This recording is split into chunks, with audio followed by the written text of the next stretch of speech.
Если вы помните, я уже говорил вам о том, что позапрошлое воскресенье я говорил о том, что Бог дал мне интересное откровение, о том, чтобы мы не жили от богатства мира, а жили от богатства неба. И что этого богатства больше, чем достаточно.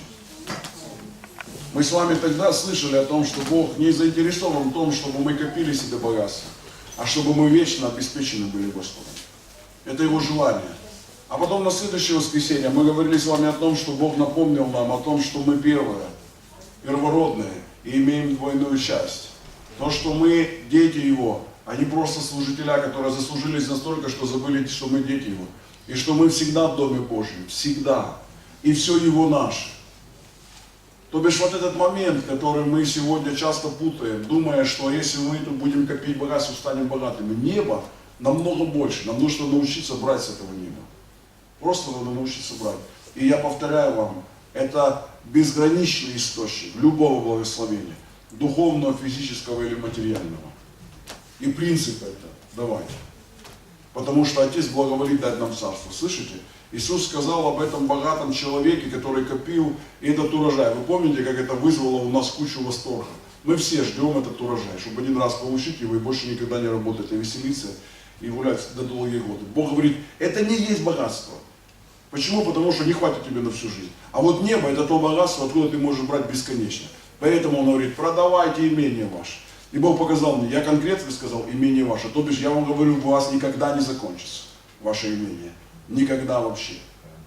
Сколько бы его ни раздали, оно будет все время прибавляться и прибавляться.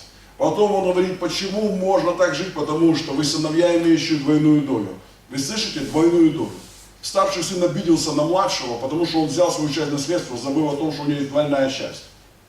В него все равно больше, в 2 раза больше, чем у младшего брата.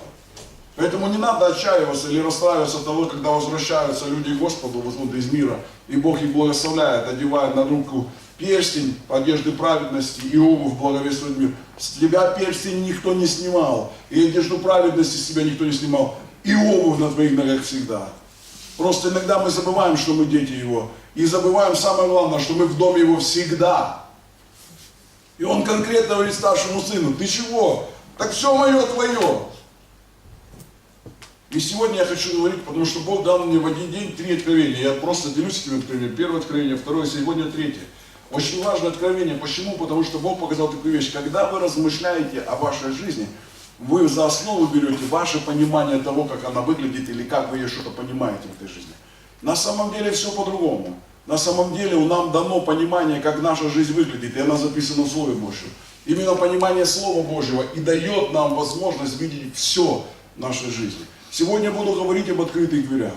Чаще всего мы задаемся таким вопросом, правильно ли я делаю, ведет ли меня туда Господь или не ведет меня туда Господь. И мы не знаем, получится у нас что-то, не получится. То есть мы не знаем, открыты эти двери или закрыты. Так вот, Бог сегодня даст нам возможность понять, что Он открыл, а что Он закрыл. И я вам хочу показать сегодня, что для нас открыты все буквально двери. Все. Нет закрытых. И скажу вам даже больше. Открытые двери – это сам Христос. Нам достаточно одной двери, чтобы войти и выйти и пажить найти. Это Христа. Поэтому открыты для нас все двери. Потому что это единственная дверь в благословенную жизнь. Это Иисус. Но с самого начала. Книга Откровений, 3 глава, 7 по 8 стих. Называю проповедь так. Открытая Богом.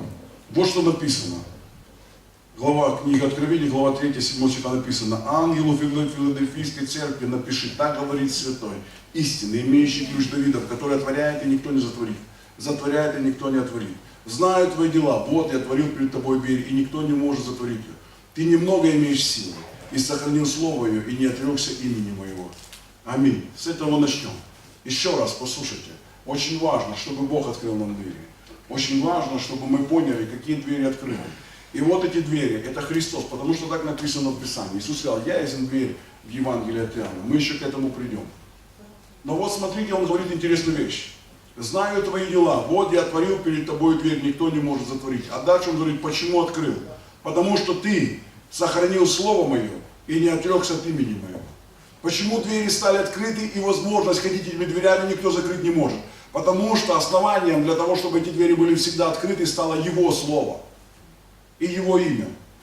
Не наше размышление, не наше понимание, как должно быть, не наши там разумения, куда хотите, что делать. Конкретно двери остаются открыты по причине того, что ты не отрекаешься от Слова Божьего. И ты настаиваешь на том, что если это Слово говорит так, то это так. Если оно сказало, ты здоров, ты здоров. Даже если симптомы в твоем теле говорят обратное.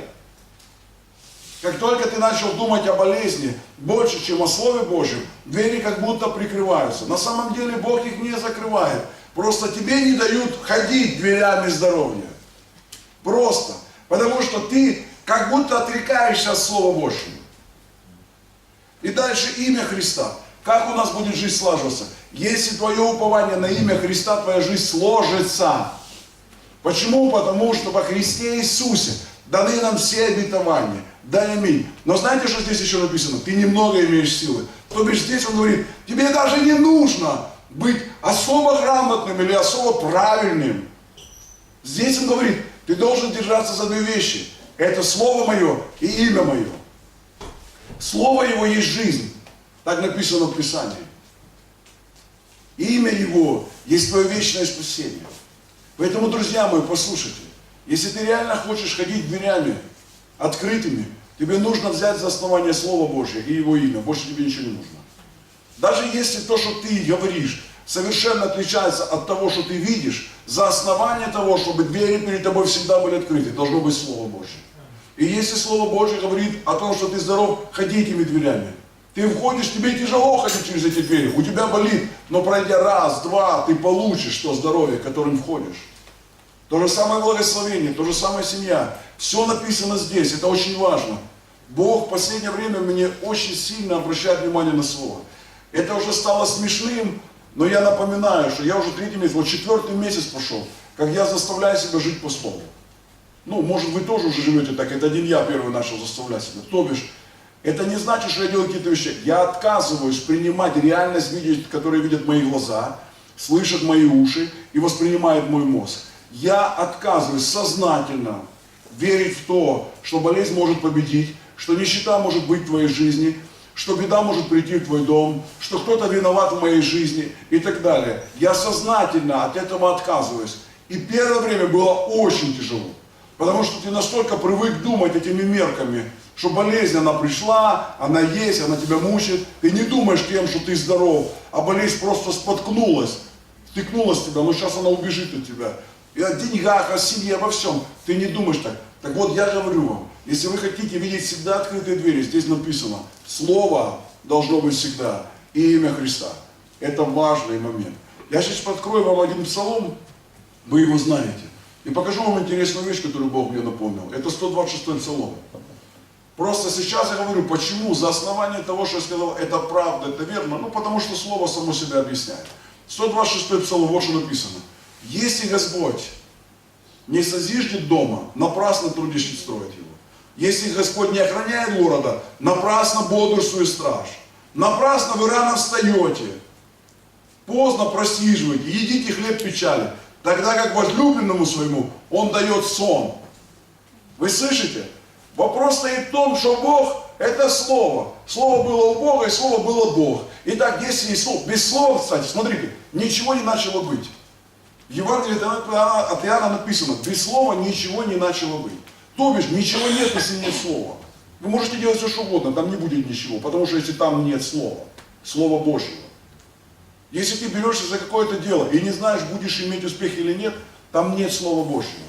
Нет Слова Божьего, можешь даже не браться за это.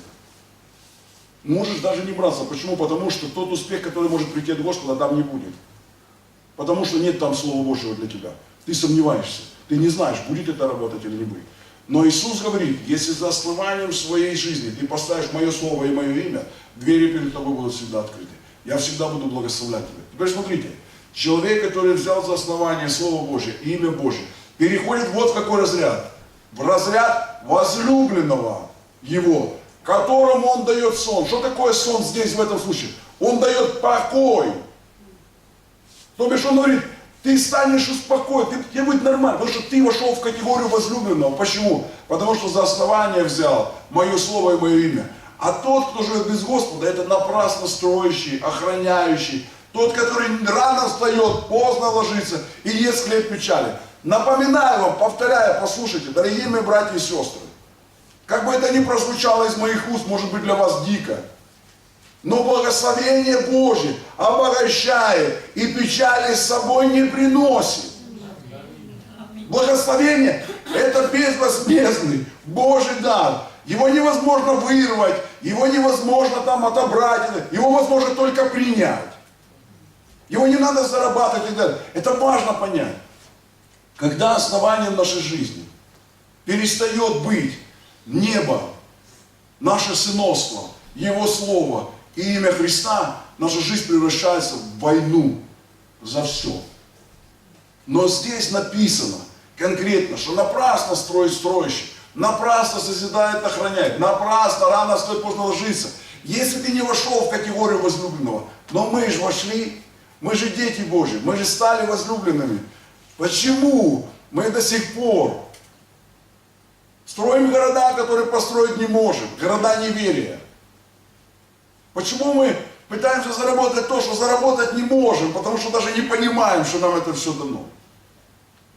Мы сейчас размышляем с Сталиновым по поводу бизнеса и так далее. Вы знаете, я знаю, у нас братья занимаются бизнесом, это круто, это здорово. И я вам хочу сказать, братья, которые занимаются бизнесом, и те, которые не занимаются, вы будете благословенными.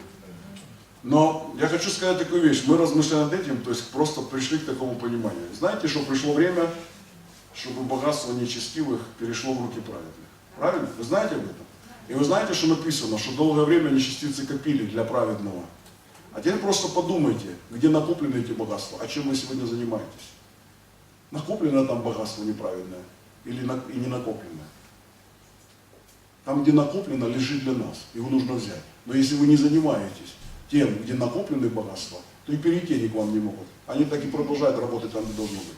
Поэтому сегодня начинайте молиться и говорить: Господь, а где же собрались эти богатства? Где они сегодня есть, чтобы я мог встать, они могли ко мне перетечь? Где они накоплены? Где сегодня сосредоточено все? Вам туда надо, друзья мои, вам туда пора уже. Пора начинать по-другому думать, по-другому размышлять. Если там для вас накопили, пора бы его уже забрать оттуда. Понимаете? То есть, но для этого нужно слово. Нужно понимать, где оно, что оно, куда, зачем, и тогда мудрость будет приходить. Поэтому, друзья мои, мы перешли в порядок положения возлюбленных. Теперь смотрите, это очень важно. Иисус есть дверь, помните? Иисус есть дверь. И написано, кто войдет в нее и выйдет, тот пажити найдет. Помните 22-й псалом?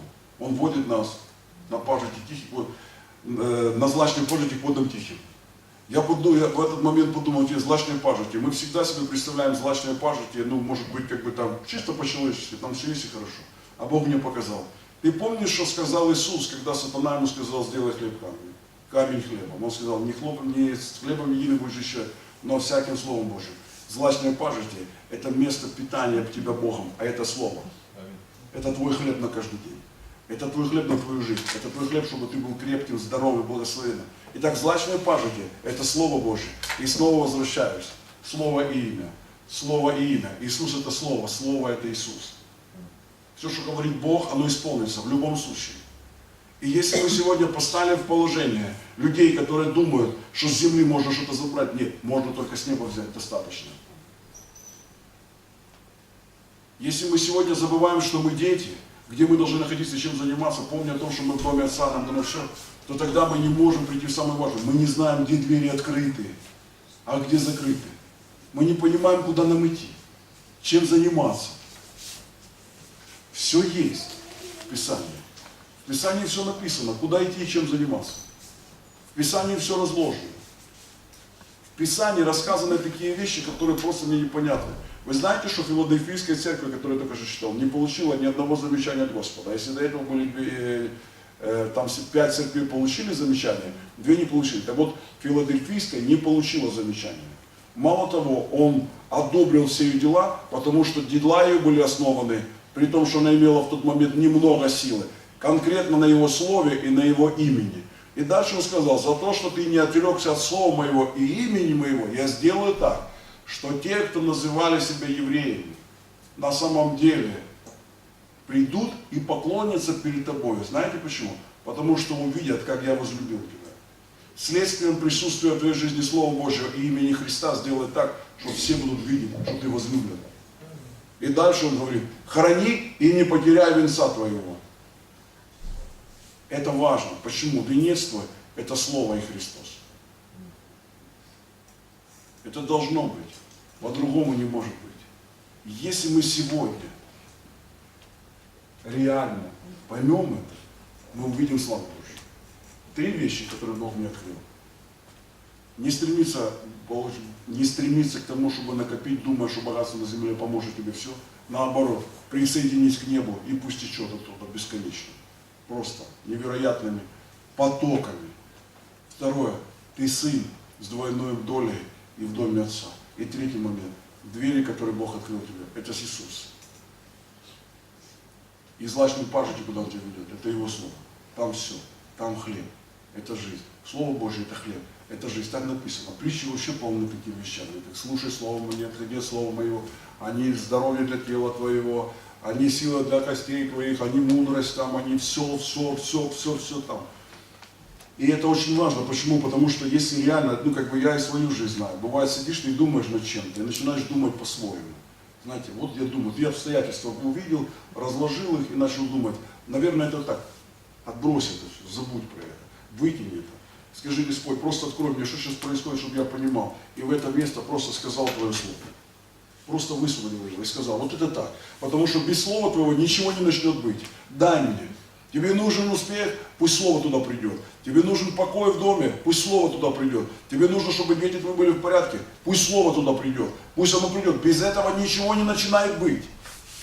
Ничего не начинается без Слова. Без Слова Божьего. И имя Христа – это гарантия. Это абсолютная гарантия того, что туда, куда мы скажем Слово, это будет. Потому что Иисус сказал, ныне просите Отца, все, чего не попросите во имя Мое, то даст вам. Слово со мной, все. Чего не попросите, я дам вам. Бог дал нам все необходимое для жизни и благочестия. Уже дал. То бишь, когда ты просишь, ты говоришь, я бы взял вот это, Господь, или вот это мне нужно. Не создай мне это, не придумай это для меня, не найди способ дать мне, я бы взял вот это. Или вот это мне нужно, и вот это мне нужно, и вот это мне нужно. Я сегодня реально понимаю, что все, чего мы просили раньше, с ожиданием того, что Бог это даст, мы не воспринимали это, как имея это все. Сегодня, читая Слово и понимая, что дверь благословения открыты, я прошу Бога и говорю, спасибо Тебе за то, что могу пользоваться тем благом, которое Ты мне уже дал. И если я его еще не вижу, это не значит, что у меня его нет. Вот и все. Бог покажет, расскажет, подскажет. И на сегодняшний день я имею абсолютную уверенность в том, что все, о чем мечтал, думал, размышлял, оно придет в жизнь. Почему? Потому что я никогда не мечтал о пустом. Это уже было, мне это уже показывали. Мне об этом уже говорил Господь. В тот момент просто я думал, что этого нет, но Он же показал мне, это есть. Когда-то Бог мне сказал, мы были это в музыкальной школе, я буду заканчивать. Мы были в музыкальной школе, и я размышлял о пророчестве. Я говорил, Господь, вот есть пророчество, там говорили в мою жизнь и так далее. Когда оно исполнится? Он говорит, исполнится тогда, когда ты поймешь. Я никогда не говорю просто так, если этого ничего нет. То бишь пророчество это то, что уже есть. Это не будет, это то, что есть. Я говорю, вот он ей говорит, я с тобой весь мир объеду. Это уже есть. Вопрос, возьмет она это пророчество, будет жить или будет думать, ну не знаю, там получится в жизни, не получится. Если Бог сказал это, вот так оно и есть. Это уже приготовлено. Куплены все билеты, зафрактованы все самолеты, приготовлены все сцены, музыкальное оборудование, люди, которые будут играть в команде. Все уже приготовлено. И он не будет просто так, Юля, давай пойдем там, попробуем собрать коллективчик, и может быть, уже там все есть. Примет она это или не примет. Когда мы говорим о 10-тысячной церкви, вроде выглядит это немножко странновато. Вообще-то я на 25 тысяч замахнулся, давно уже. Выглядит странновато, но сегодня я точно знаю, это уже есть. Есть люди, есть место для нашей церкви. Я его вижу, я его понимаю. У меня даже есть чувствование, где должна быть церковь. Я думаю об этом, я размышляю. И когда думаю об этом, я точно знаю, где она должна стоять.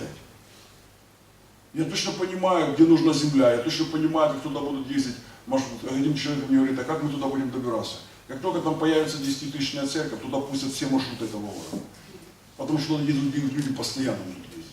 Нам даже напрягаться не надо будет. Потому что там будет происходить постоянное движение. 10 тысяч человек, это, поверьте, это круто. Это здорово. Это очень много движения постоянно. Поэтому все маршрутки будут куда ехать? В церковь.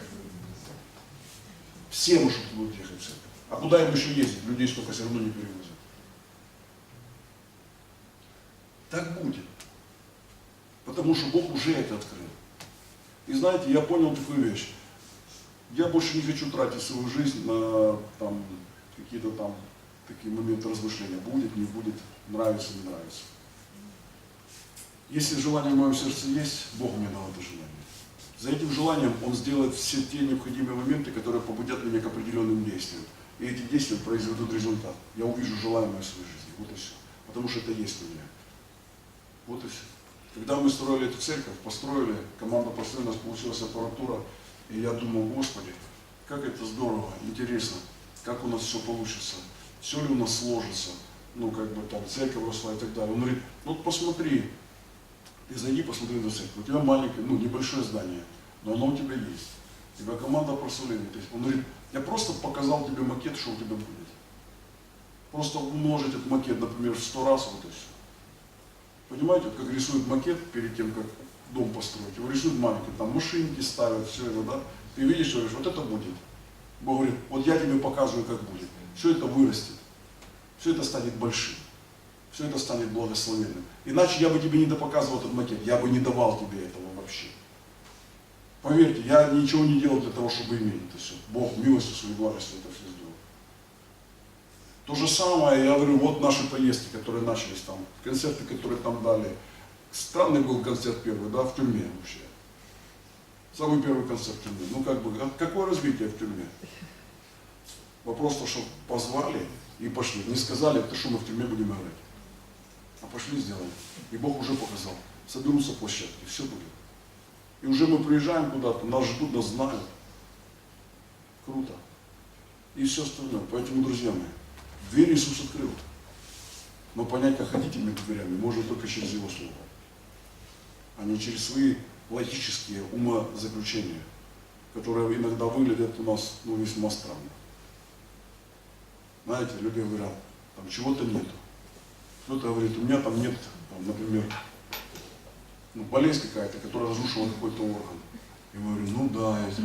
Но в это время по земле 1000 человек получают новые органы. А мы даже боимся допустить мысль, что у нас может быть. Мы даже не думаем это. Мы думаем, как это? Да так, руки и ноги вырастают. Зубы у дедушек 90-летних раз и появились. Все выпали уже, потеряли. И вдруг челюсти попадали вставные. Что выросли новые зубы. И ты сидишь и думаешь, как это, а что у нас этого нет? Мы даже боимся представить, что у нас может быть. У нас, знаете, первый разговор, я помню, братья мы сидели, это, когда мы только начинали этот разговор, мы говорили о благословении. Я говорю, братья, Бог нас так сильно благословит, там, что, мы споткнемся. Я говорю, братья, давайте хотя бы начнем получать благословение, а там уже определимся. А знаете почему? Потому что никто из нас тогда не вспомнил слова, что Бог держит за руку нас, и праведный даже не споткнется. То бишь, если споткнется, даже не упадет, написано так правильно. В псалмах написано. Мы об этом даже не помнили. Мы позволили своим мыслям занять место Божьего благословения в нашей жизни. О семьях, о домах, обо всем остальном.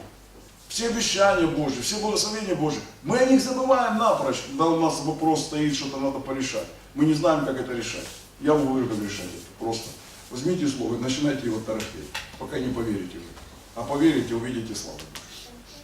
Поэтому пусть Бог благословляет, вас укрепляет. Я благодарен Ему за эти 3 откровения. О том, что больше нет смысла привязываться к земному богатству. Лучше с неба брать, бесконечно. И дает Он нам способ. Давайте. Второй момент. Нужно научиться заставить себя все время помнить, кто ты и где ты. И третий момент. Утвердиться в том, чтобы двери были всегда открыты. Нужно Его Слово. Аминь. Помолимся. Отец Небесный, спасибо Тебе, Господь. Мы благодарны Тебе.